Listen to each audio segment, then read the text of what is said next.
দেশের উপকূলে আঘাত এনেছে প্রবল ঘূর্ণিঝড় রিমাল।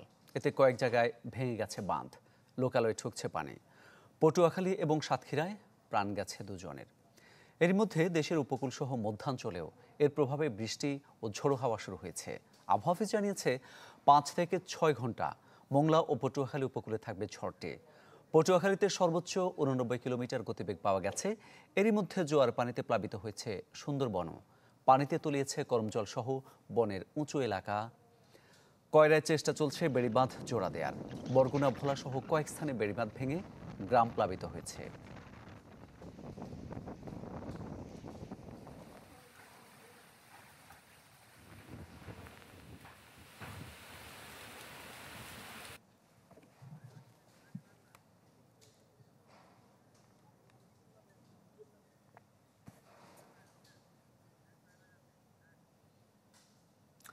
এ বিষয়ে সবশেষ খবর জানাবো। বিভিন্ন স্থান থেকে যুক্ত হবেন আমাদের সহকর্মীরা। শুরুতে পটুয়াখালীর পরিস্থিতি জানবো সহকর্মী আশিক এম প্রিন্সের কাছ থেকে। প্রিন্স, কি পরিস্থিতি দেখতে পাচ্ছেন এখন পটুয়াখালীতে? যদিও এখানে বলা হচ্ছিল গতিবেগ পাওয়া যাচ্ছিল 89 কিলোমিটার বেগে, এখন কি অবস্থা সেখানে? মামুন, ঘূর্ণিঝড় রিমালের যে প্রভাবটা এখনো রয়েছে। আমি রয়েছি পটুয়াখালীর কুয়াকাটার সমুদ্র সৈকতে। এখনকার পরিস্থিতি যদি আপনাকে দেখাই তাহলে আপনি দেখতে পাচ্ছেন যে প্রচণ্ড বেগে বাতাস হচ্ছে, বৃষ্টি হচ্ছে, মুষলধারে বৃষ্টি হচ্ছে, সাগর উত্তাল অবস্থাতে রয়েছে। অর্থাৎ ঘূর্ণিঝড় রিমাল কিন্তু এখনো বাংলাদেশের উপকূল অতিক্রম করছে। যদিও গতকাল রাত 9টা থেকে মূলত ঘূর্ণিঝড় রিমাল এই বাংলাদেশের উপকূল পটুয়াখালীর খেপুপাড়া এলাকা দিয়ে অতিক্রম করা শুরু করে। এখনো এই ঘূর্ণিঝড় রিমাল বাংলাদেশের উপকূল অতিক্রম করছে। ফলে সমুদ্র উপকূলীয় এলাকাতে প্রচুর বৃষ্টি হচ্ছে, বাতাস হচ্ছে, সাগর উত্তাল অবস্থাতে রয়েছে। আমরা আপনাকে জানিয়ে রাখি যে গতকাল রাতে কিন্তু প্রচণ্ড বাতাস হয়েছে, বৃষ্টি হয়েছে। ফলে উপকূলীয় এলাকার বিভিন্ন জেলাতে যেটা নিম্নাঞ্চল রয়েছে সেই নিম্নাঞ্চলগুলো প্লাবিত হয়েছে। আমরা খবর পেয়েছি যে পটুয়াখালীর বেশ কিছু নিম্ন এলাকা প্লাবিত হয়েছে, বসতবাড়ি ডুবে গেছে, মানুষ পানিবন্দী অবস্থাতে রয়েছে বলে আমরা খবর পাচ্ছি। এখন পর্যন্ত আমরা সেই দুর্গত এলাকায় পৌঁছাতে পারিনি, কারণ আপনি দেখতে পাচ্ছেন যে প্রচুর বৃষ্টি হচ্ছে, ঝড় হচ্ছে। এছাড়া গাছপালা উপড়ে গেছে বলেও আমরা খবর পাচ্ছি। তবে গতকাল রাত 9টার পর থেকে এই ঘূর্ণিঝড় রিমাল বাংলাদেশের উপর অতিক্রম করার সময় থেকে এখন পর্যন্ত কারো কোনো হতাহতের খবর আমরা পাইনি। তবে সাতক্ষীরায় একজন এবং গতকাল সকালবেলায় পটুয়াখালীতে একজন, মোট 2 জন নিহত হয়েছে বলে আমরা খবর পাচ্ছি।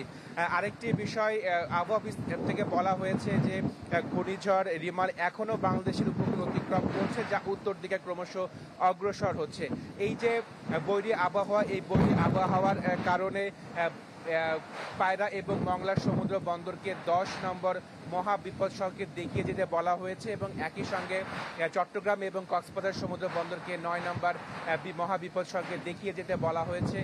এছাড়া এই যে উপকূলীয় বেশ কিছু জেলা রয়েছে সেই জেলাতেও কিন্তু 10 নম্বর মহাবিপদ সংকেতের আওতায় থাকবে বলে আবহাওয়া অফিসের পক্ষ থেকে বলা হয়েছে। তো এই যে বৈরী আবহাওয়া আপনি দেখতে পাচ্ছেন যে প্রচণ্ড বৃষ্টি হচ্ছে, মুষলধারে বৃষ্টি হচ্ছে, প্রচণ্ড গতিতে বাতাস বয়ে যাচ্ছে। ফলে ঘূর্ণিঝড় রিমালের যে প্রভাব, সেই প্রভাবটি এখনো রয়েছে। ঘূর্ণিঝড় রিমাল এখনো বাংলাদেশের উপকূল অতিক্রম করছে। এই উপকূলীয় বিভিন্ন জেলাতে ব্যাপক ক্ষয়ক্ষতি হয়েছে, এই জলোচ্ছ্বাস হয়েছে, কারণ জোয়ারের সময় মূলত এই ঘূর্ণিঝড় সিতরাং বাংলাদেশের উপকূল অতিক্রম করা শুরু করে। ফলে এই যে নিম্নাঞ্চল প্লাবিত হয়েছে, আমরা খবর পেয়েছি যে পটুয়াখালীর 22 কিলোমিটার বেড়িবাঁধ যেটি ক্ষতিগ্রস্ত অবস্থাতে ছিল এবং একই সঙ্গে বেশ কিছু এলাকায় বেড়িবাঁধ ভেঙে লোকালয়ে পানি প্রবেশ করেছে। ফলে লোকালয়ে প্লাবিত হয়েছে এবং মানুষ পানিবন্দী অবস্থাতে রয়েছে।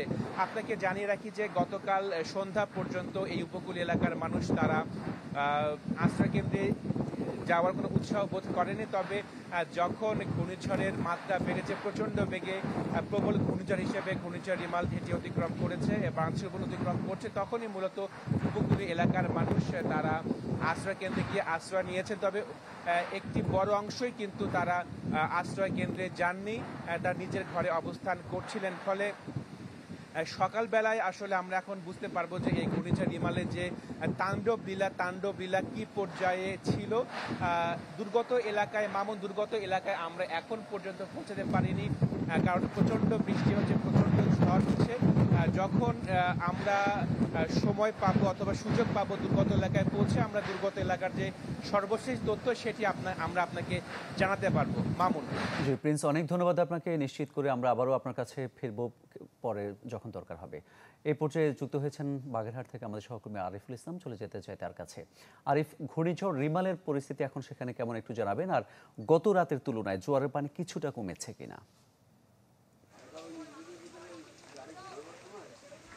বাবুন, আমি এখন মংলা সমুদ্র বন্দর চ্যানেলের পাশেই আছি। আপনি জানেন যে গতকালকে দুপুর থেকে কিন্তু হালকা দমকা ঝড়ো হাওয়া ছিল। এরপরে আস্তে আস্তে রাত যখন হয়েছে, রাত 10টার পরে কিন্তু বাতাসের তীব্রতা, গতিবেগ এবং বৃষ্টি কিন্তু অনেক বেড়েই চলেছে। বলা যায় প্রায় সারা রাত কখনো ঝড়ো হাওয়া, কখনো দমকা হাওয়া এবং কখনো অনেক বেশ গতিতে কিন্তু আমরা বাতাস দেখেছি এবং বৃষ্টি হয়েছে, এবং সেটা সকাল পর্যন্তই ছিল, 6:30 পর্যন্ত। কিন্তু কিছু আগে বাতাসের গতিবেগ কিছুটা কম দেখতে শুরু করেছে এবং কিছুটা টিপটিপ বৃষ্টি হচ্ছে। আর কিছু জায়গায় আমরা যতটা দেখেছি যে কিছু কাঁচা ঘরবাড়ি কিছু পড়ে গিয়েছে এবং গাছপালা উপড়ে পড়েছে, এবং যে মানুষের টিনের যে কাঁচা বেড়া সেগুলো কোথাও কোথাও পড়েছে। তবে কিভাবে কতটুকু ক্ষয়ক্ষতি হয়েছে সেটা আমরা এখনো এই মুহূর্তে জানাতে পারছি না, এবং এই পর্যন্ত নিহতের কোনো খবর নাই। তবে কিছু নিম্ন অঞ্চল কিন্তু বেশ প্লাবিত হয়েছে, আর জোয়ারের পানি আসলে এখনো পুরোপুরি কমে নাই, হয়তো 1 ফিট কমেছে। কিন্তু এখনো পর্যন্ত আবহাওয়াটা আসলে খুব ঝড়ো হাওয়া বা প্রাকৃতিক যে দুর্যোগ সেই অবস্থায় কিন্তু এখনো আছে। তবে শরণখোলা এবং বাগেরহাট সদর, মংলার কিছু এলাকায় যে রিং বেড়িবাঁধ ভেঙে কিছু জায়গায় কিন্তু পানি ঢুকে পড়েছে, কিন্তু সেগুলো কোথায় কতটা কিভাবে এই মুহূর্তে কিন্তু আমরা কর্তৃপক্ষের সাথে কথা বলতে পারিনি, সুতরাং আমরা পুরোপুরি জানাতে পারছি না। তবে এখনো পর্যন্ত বাতাস এবং বৃষ্টি কিন্তু এখনো দেখা যাচ্ছে, এবং মানুষ রাতের বেলায় কিন্তু কিছু মানুষ ঘূর্ণিঝড় আশ্রয় কেন্দ্রে গিয়েছিল, কিন্তু আসলে কিন্তু সবাই যায় নাই। আর এখনো পর্যন্ত জানমালের তেমন কোনো ক্ষয়ক্ষতি আমাদের কাছে নাই এই মুহূর্তে। আশা করি পরবর্তীতে আমরা জানাতে পারবো। এই ছিল সর্বশেষ। জি ধন্যবাদ আপনাকে। নিশ্চয়ই পরবর্তীতে আমরা আবার আপনার কাছে ফিরবো। এ পর্যায়ে আমাদের সঙ্গে যুক্ত হয়েছেন সাতক্ষীরা থেকে সহকর্মী আমিনা বিলকিস ময়না। ময়না, যেটা দেখা যাচ্ছে যে কি আপনার ওখানে গুঁড়ি গুঁড়ি বৃষ্টি হচ্ছে, বাতাসের পরিমাণও কিছুটা কম মনে হচ্ছে। রিমালের প্রভাব কি কমে এসেছে? মামুন, আপনি যেমনটি জানতে চাচ্ছিলেন, আসলে কাল জোয়ারের পানি নদীতে এত বেশি উঠেছিল যে 6 থেকে 7 ফুট শেষে উঠে গিয়েছিল, এবং সেই পানি কিন্তু এখন ভাটার সময় এখন অনেকখানি নেমে গিয়েছে। আমরা কোনো জানমালের একজন আশ্রয়কেন্দ্রে যাওয়ার পথে হোঁচট খেয়ে পড়ে স্ট্রোকজনিত কারণে মারা গিয়েছেন। এই ছাড়া কিন্তু জানমালের কোনো ক্ষয়ক্ষতির খবর আমরা জানতে পারিনি। কাঁচা ঘরবাড়ি যেগুলো আছে সেগুলো যে কতখানি কি অবস্থায় আছে সেটি কিন্তু এখনো আমরা ওইভাবে জানতে পারিনি। এখানে বলে রাখা দরকার যে মানুষ যারা আশ্রয়কেন্দ্রে গিয়েছিল তারা কিন্তু নিরাপদে ছিল, এবং সারা রাত ধরে যে ঝড় বৃষ্টি হয়েছে তার তুলনায় এখন বৃষ্টি হলেও তুলনামূলক কম আছে, এবং বাতাসের গতিবেগও কম আছে। এইভাবেই আর কি চলে আসছে, এবং মনে হচ্ছে যে জরাজীর্ণ বাঁধগুলো আছে সেই বাঁধগুলো কিন্তু এখন একটু খারাপ অবস্থায় আছে, যদিও ওভারফ্লো কোথাও করেনি কর্তৃপক্ষ জানিয়েছে, এবং বাঁধ কোথাও ভাঙেনি, তারপরও বাঁধের অবস্থা খারাপ।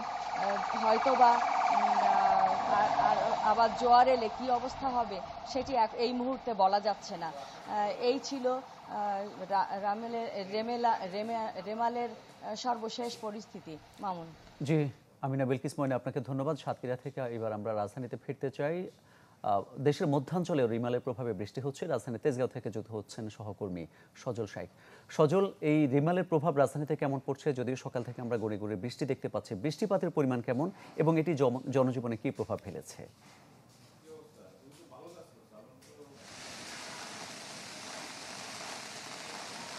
মামুন, আপনি জানেন যে রিমালের প্রভাব কিন্তু ইতিমধ্যে ঢাকায় পড়তে শুরু করেছে। রিমাল কিন্তু উপকূলীয় অঞ্চলে আঘাত হানলেও বৃষ্টির যেই প্রভাব সেটি কিন্তু আমরা ঢাকাতেও দেখতে পাচ্ছি। সকাল থেকেই কিন্তু বিশেষ করে ভোর রাত থেকে কিন্তু ঢাকায় বৃষ্টির পরিমাণ বেড়েছে, কখনো থেমে থেমে আবার কখনো প্রবল আকারে কিন্তু বৃষ্টি হচ্ছে। বৃষ্টির সাথে কিন্তু ঝড়ো হাওয়াও বইছে। সকাল থেকে আমরা যেটি লক্ষ্য করেছি, সূর্যের দেখা কিন্তু নগরবাসী এখনো পায়নি। মানুষ, সাধারণ যে মানুষ রয়েছে তারা কিন্তু বাইরে বেরোচ্ছে, তাদের জীবিকার তাগিদেই তারা বাইরে বেরোচ্ছে। খুব জরুরি প্রয়োজন ছাড়া কিন্তু কেউ বাইরে বের হচ্ছে না। আমরা যেটি দেখতে পাচ্ছি যে বৃষ্টির প্রভাবে কিন্তু অনেক জায়গায় জলাবদ্ধতার সৃষ্টি হয়েছে, বিভিন্ন রাস্তায় কিন্তু পানি জমেছে এবং বিভিন্ন অলি গলিতেও কিন্তু পানি জমেছে। আমরা সেই দৃশ্যও কিন্তু লক্ষ্য করেছি। এই মুহূর্তে কিন্তু আমরা যেটি দেখতে পাচ্ছি, যানবাহনের সংখ্যা কিন্তু খুবই কম। অন্যান্য দিনের তুলনায় যানবাহনের সংখ্যা কম। অন্যান্য দিন এই সময়টাতে মানুষের মধ্যে একটি কর্মব্যস্ত সময় চলে আসে, সেই জিনিসটি কিন্তু এখন আমরা দেখতে পাচ্ছি না। এখনও কিন্তু আমরা দেখতে পাচ্ছি যে রাস্তায় হেডলাইট জ্বালিয়ে কিন্তু গাড়ি ঘোড়া চলাচল করছে। তবে সব কথা বলা যায় যে সাধারণ মানুষের ভোগান্তি হচ্ছে বৃষ্টির কারণে। মামুন, ধন্যবাদ আপনাকে সজল, অনেক ধন্যবাদ। প্রবল ঘূর্ণিঝড় রিমালের প্রভাব নিয়ে সবশেষ খবর জানাচ্ছিলেন, বিভিন্ন স্থান থেকে যুক্ত হয়েছিলেন আমাদের সহকর্মীরা।